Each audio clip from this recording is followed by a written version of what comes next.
வணக்கம். நீங்க ரொம்ப நாளா முதுகு வலியால அவதிப்படுகிறீர்களா? பெயின் கில்லர் போட்டும் பெல்ட் அணிந்தும் அலுத்து போய்விட்டீர்களா? அப்படின்னா இந்த வீடியோ உங்களுக்காக தான்.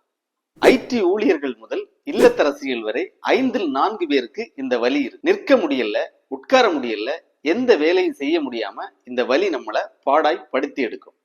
முதுகு வலி என்றதுமே மருந்து மாத்திரைகளை தேடி ஓடாமல் நம் இயற்கையாக வீட்டிலேயே கிடைக்கக்கூடிய சில பொருட்கள் மற்றும் உணவுகளை வைத்து இயற்கையாக இந்த முதுகு வலியை எப்படி விரட்டலாம் என்றுதான் இந்த வீடியோவில் இன்னைக்கு நம்ம பார்க்க போகிறோம். ஃபர்ஸ்ட் பாயிண்ட், முதுகு வலியை விரட்டும் சூரிய ஒளி. நம் வீட்டு வாசலிலே கிடைக்கக்கூடிய இயற்கையான மருந்து தான் இந்த சூரிய ஒளி. இதை நாம் சன்சைன் வைட்டமின் என்று கூட அழைக்கலாம். வெயிலில் இருந்து கிடைக்கக்கூடிய அல்ட்ரா வயலட் ரேஸ் நம்ம உடம்புல பட்டதுமே நம் உடல் வைட்டமின் டி உற்பத்தியை தொடங்கிவிடும். பல ஆராய்ச்சி முடிவுகள் தெளிவாக கூறுகின்றன வைட்டமின் டி குறைபாட்டுக்கும் முதுகு வலிக்கும் உள்ள தொடர்பு பற்றி. வைட்டமின் டி போதுமான அளவு இருந்தால் மட்டுமே நாம் உண்ணும் உணவில் உள்ள கால்சியம் சத்து குடலினால் உறிஞ்சப்படும். நமது உடலுக்கு தேவையான 90% வைட்டமின் டியும் வெயிலில் இருந்து மட்டுமே கிடைக்கப்பெறும். போதுமான அளவு வைட்டமின் டி நமது உடலில் இல்லை என்றால் கால்சியம் சத்து குடலில் உறிஞ்சப்படுவது தடுக்கப்பட்டு நமது எலும்புகள் மற்றும் தசைகள் பலவீனமாக மாறி அதன் காரணமாக முதுகுவலி வரலாம். வைட்டமின் டி குறைபாட்டை எளிய இரத்த பரிசோதனை மூலம் கண்டறிய முடியும். இரத்தத்தில் வைட்டமின் டி அளவு 30 mg/ml குறைவாக இருந்தால் வைட்டமின் டி சப்ளிமெண்ட் மற்றும் சன்லைட் எக்ஸ்போஸ் செய்து கொள்வது மிக அவசியம். காலை 10 மணி முதல் மாலை 3 மணி வரை உள்ள வெயில் தான் வைட்டமின் டியை அதிகமாக உற்பத்தி செய்கிறது. உங்கள் முதுகு, வயிறு மற்றும் கால்கள் தான் வைட்டமின் டியை அதிகமாக உற்பத்தி செய்கிறது. கை மற்றும் முகம் மிக குறைவான அளவே வைட்டமின் டியை உற்பத்தி செய்யும். எனவே வைட்டமின் டி குறைபாடு உள்ளவர்கள் முதுகு பகுதி மற்றும் வயிறு பகுதி அல்லது கால்கள் வெயிலில் படுமாறு நிறுத்தல் மிக அவசியம். இது மட்டுமல்லாது சூரிய ஒளி இரத்தத்தில் உள்ள நைட்ரிக் ஆக்சைடு மற்றும் செராட்டோனின் உற்பத்தியை அதிகமாக சுரக்க உதவுகிறது. இது இரத்த ஓட்டத்தை அதிகப்படுத்தி உங்களது வலியை குறைக்க பெருமளவில் உதவி புரியும். Sunlight is supplement, not a replacement of physical therapy or movement.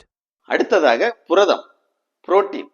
முதுகு வலிக்கு பல காரணங்கள் இருந்தாலும் நாம் தட்டில் இருக்கக்கூடிய புரதச்சத்து குறைபாடு முக்கியமான காரணம் என்று சொன்னால் நீங்கள் நம்புவீர்களா? தசைப்பிடிப்பு அதிகமாக ஏற்படுவது, சின்ன சின்ன வேலை செய்தாலும் அதிகமாக டயர்டாகுவது, சிறிய காயங்கள் பட்டாலும் அது குணமாக நீண்ட நாட்கள் பிடிப்பது போன்ற அறிகுறிகளுடன் உங்களுக்கு முதுகுவலி இருந்தால் அது புரதச்சத்து குறைபாடாக இருக்க வாய்ப்பு மிக அதிகம். நமது முதுகு எலும்புகளுக்கு இடையே இருக்கக்கூடிய லிகமெண்டுகள், டிஸ்குகள் கொலாஜன் கண்டென்டால் மேடப்பாகி இருக்கு. இதுல வரக்கூடிய சின்ன சின்ன வியர் அண்ட் டியர் சேஞ்சஸை சரி செய்வதற்கு புரோட்டீன் மிக மிக அவசியம். நமது முதுகு எலும்பை சுற்றியுள்ள கோர் மசில் என்று சொல்லக்கூடிய தசைகளுக்கு போதுமான அளவு புரோட்டீன் சத்து இல்லை என்றால் நமது உடல் மசில் டிஷ்யூவை பிரேக் டவுன் செய்து வலுவிழக்க செய்கிறது. இந்த தசைகளின் பலவீனம் காரணமாக கீழ் முதுகில் அதிக அழுத்தம் ஏற்பட்டு முதுகுவலி ஏற்படலாம். புரோட்டீனில் இருக்கக்கூடிய சில மூலக்கூறுகள் வலியின் போது ஏற்படக்கூடிய இன்ஃப்ளமேஷனை குறைப்பதில் முக்கிய பங்கு வகிக்கிறது. தசைகள் மற்றும் எலும்புகள்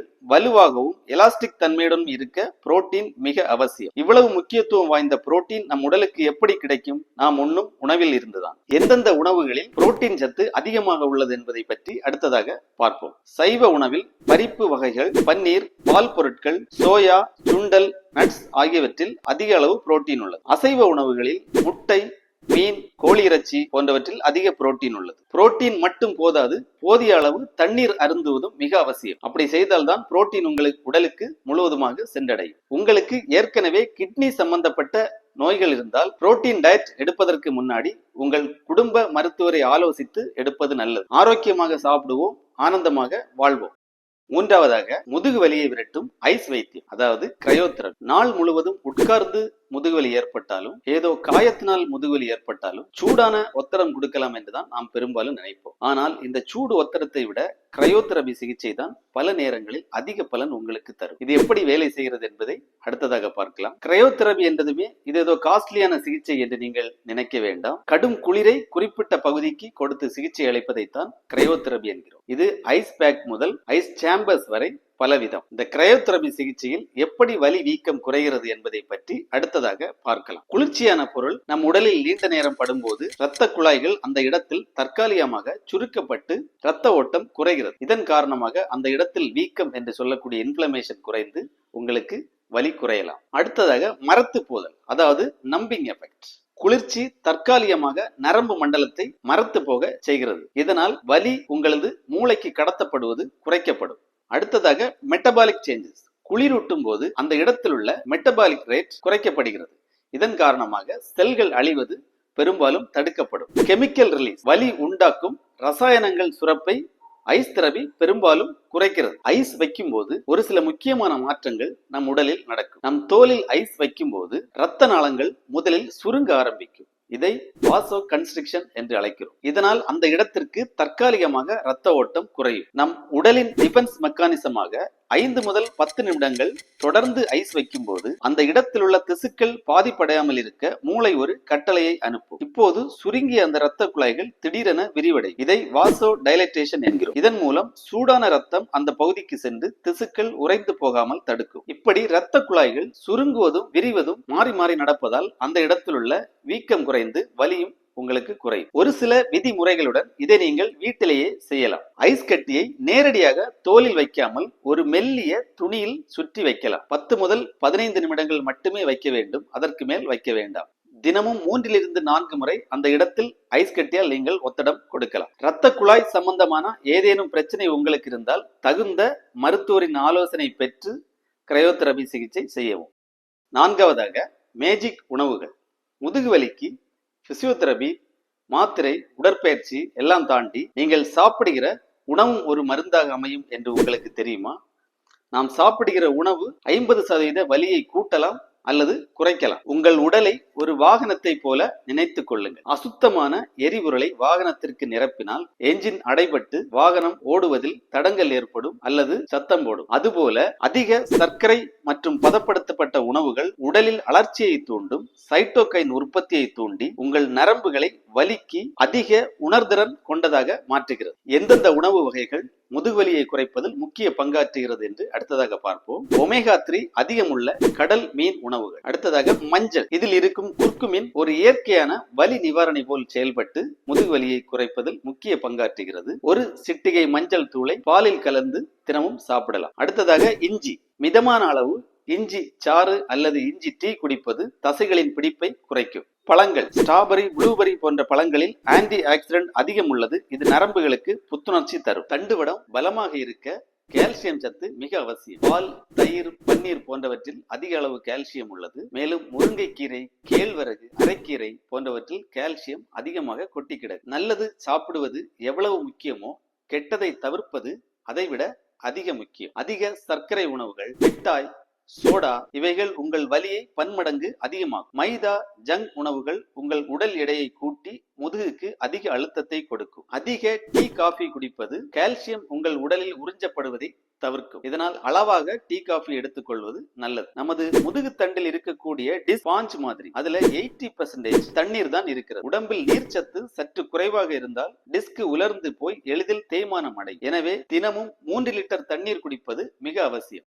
அடுத்ததா தூங்கும் முறை, அதாவது ஸ்லீப்பிங் பொசிஷன். காலையில தூங்கி எழும்போது உற்சாகமா இருக்கணுமா இல்ல முதுகு வலியோட எந்திரிக்கணுமா? நம்மள பல பேருக்கு காலையில எழும்போது முதுகு பிடிச்ச மாதிரி இருக்கும். நம்ம என்ன நினைப்போம்? நேற்று அதிகமாக வேலை செய்தோம் அல்லது வயசாயிடுச்சு நினைப்போம். ஆனால் உண்மையான வில்லன் நீங்கள் தூங்கும் முறைதான். தவறான நிலையில் நீண்ட நேரம் தூங்கும் போது முதுகு தசைகள், எலும்புகள் மற்றும் டிஸ்குகளில் அதிக அழுத்தம் ஏற்பட்டு காலையில் தூங்கி எழும்போது முதுகில் அதிக வலி அல்லது பிடிப்பு ஏற்படலாம். இதற்கு சரியான தீர்வு என்ன என்று பார்ப்போம். மல்லாந்து படுத்து தூங்கும் போது மூட்டிக்கு அடியில் சிறிய தலையணையை வைக்கலாம். இது உங்கள் முதுகு எலும்பின் கீழ்ப்பகுதியில் உள்ள வளைவை சீராக்கும். ஒருங்கழிந்து படுத்து தூங்கும் போது இரு மூட்டிக்கு இடையில் ஒரு சிறிய தலையணை வைத்து தூங்கலாம். இது இடுப்பு மற்றும் முதுகு பகுதி நேர்கோட்டில் இருக்க உதவும். குப்புறப்படுத்து தூங்குவர்கள் கணுக்காலில் சிறிய தலையணையை வைத்து தூங்கலாம். கழுத்து வலி உள்ளவர்கள் இந்த முறையை தவிர்ப்பது நல்லது. அதிக குஷன் உள்ள மெத்தையில் படுப்பதை தவிர்த்து மரக்கட்டிலில் பாய் விரித்து அல்லது பெட்ஷீட் விரித்து படுப்பது மிக நல்லது. தலைக்கு சிறிய தலையணையை பயன்படுத்தலாம். தூங்கி எழுந்தவுடன் சட்டென எழும்பாமல் ஒரு பக்கமாக திரும்பி கைகளை ஊன்றி எழும்புவது மிக நல்லது. 6வதாக ஸ்ட்ரெச்சிங் மற்றும் யோகா. முதுகு வலியை வேரோடு சரி செய்ய ஸ்ட்ரெச்சிங் மிக மிக அவசியம். தசைகளின் இறுக்கத்தை போக்கும் பயிற்சிகளை தான் நாம் ஸ்ட்ரெச்சிங் என்கிறோம். தண்டுவடம் ஒரு ஸ்ப்ரிங் போன்ற நமது இடுப்பு கால் தசைகள் மிக இறுக்கமாக இருந்தால் இந்த இறுக்கத்தின் காரணமாக நமது தண்டுவடம் கீழ் நோக்கி இழுக்கப்படும். இப்போது தண்டுவடத்தில் ஏற்படும் அதிக அழுத்தம் காரணமாக முதுகுவலி வரலாம். ஸ்ட்ரெச்சிங் மற்றும் யோகா செய்யும் போது தசைகளின் இறுக்கம் குறைந்து வலி பெருமளவு குறையும். தசைகள் இறுக்கமாக இருந்தால் அந்த இடத்திற்கு ரத்த ஓட்டம் சரியாக இருக்காது. ஸ்ட்ரெச்சிங் செய்யும் போது ஆக்சிஜன் மற்றும் ஊட்டச்சத்துக்கள் அந்த தசைகளுக்கு அதிகமாக கிடைக்கப்பெற்று வலி எளிதில் குறையும். தினமும் ஒரு 10 நிமிடங்களாவது குறைந்தது ஸ்ட்ரெச்சிங் பயிற்சிகள் செய்வதன் மூலம் மாத்திரை இல்லாமல் முதுகு வலியை எளிதில் குறைக்க முடியும். எந்தெந்த ஸ்ட்ரெச்சிங் பயிற்சிகள் முதுகு வலிக்கு அதிக பலன் தரும் என்பது குறித்த வீடியோ யூடியூபில் நான் ஏற்கனவே பப்ளிஷ் செய்திருப்பேன். அதற்கான லிங்க் டிஸ்கிரிப்ஷன் பாக்ஸில் கொடுக்கப்பட்டுள்ளது. கிளிக் செய்து தெரிந்து கொள்ளலாம். புஜங்காசனம், பாலாசனம் போன்ற ஆசனங்கள் முதுகெலும்பை வலுப்படுத்தவும் இறுக்கத்தை போக்கவும் ஆரோக்கியமாக முதுகை மேம்படுத்தும் வகையிலும் வடிவமைக்கப்பட்டுள்ளது. ஆனால் இந்த யோகா பயிற்சிகளை தகுந்த யோகா ஆசிரியர் உதவியுடன் கற்று தேர்ந்தபின் செய்வது நல்லது. மன அழுத்தம் கூட முதுகுவலி மற்றும் தசை பிடிப்பிற்கு முக்கியமான காரணம். யோகா மற்றும் மூச்சு பயிற்சியின் மூலம் மனதை அமைதிப்படுத்தி வலியை குறைக்க முடியும்.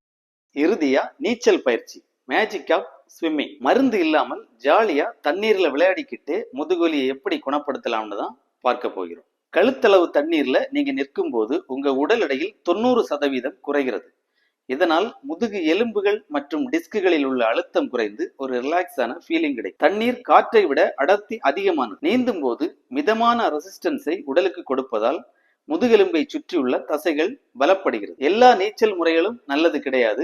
எதை செய்யலாம் எதை செய்யக்கூடாது என்பதை அடுத்ததா பார்க்கலாம். பேக் ஸ்ட்ரோக் மற்றும் சைட் ஸ்ட்ரோக், இந்த 2 நீச்சல் முறைகளும் முதுகுவலியால் பாதிக்கப்பட்டவர்களுக்கு மிக முக்கியமான பயிற்சி. இந்த 2 நீச்சல் முறைகளிலும் முதுகு தண்டுவடங்கள் திருக்கப்பட வேண்டிய அவசியம் கிடையாது. இதனால் கீழ் முதுகெலும்பில் அழுத்தம் மிக குறைவாகவே ஏற்படும். மேலும் வயிறு மற்றும் முதுகு தசைகளும் இந்த நீச்சல் முறைகளில் அதிகமாக பலப்படுத்தப்படுகின்றன. பட்டர்ஃப்ளை மற்றும் பிரீஸ்ட் ஸ்ட்ரோக் முறைகளில் தண்டுவடம் ஒரு நெரிசலுக்குள்ளாகி வலியை அதிகமாக்கலாம். இதனால் இந்த முறைகளில் நீந்துவது தவிர்க்கப்பட வேண்டும். தவறான முறையில் நீந்துவது வலியை அதிகமாக்கலாம். எனவே ஒரு நீச்சல் பயிற்சியாளரிடம் சரியான முறையை கற்று தேர்ந்து அதன் பின்பு நீந்துவது நல்லது. உங்களது முதுகுவலி மிக கடுமையானதாக இருந்தால் மேற்சொன்ன 7 முறைகளை பின்பற்றுவதற்கு முன்பாக ஒரு பிசியோதெரபி மருத்துவரிடமோ அல்லது உங்கள் குடும்ப நல மருத்துவரிடமோ ஆலோசனை பெற்ற பின்பு செய்வது நல்லது. ஏற்கனவே முதுகுவலி குறித்தும் கீழ் முதுகு டிஸ்க் பல்ஜில் ஏற்படக்கூடிய தொந்தரவுகள் குறித்தும் நான் பப்ளிஷ் செய்த யூடியூப் வீடியோக்களுடைய லிங்க் டிஸ்கிரிப்ஷன் பாக்ஸில் கொடுக்கப்பட்டுள்ளது. கிளிக் செய்து தெரிந்து கொள்ளலாம். நன்றி.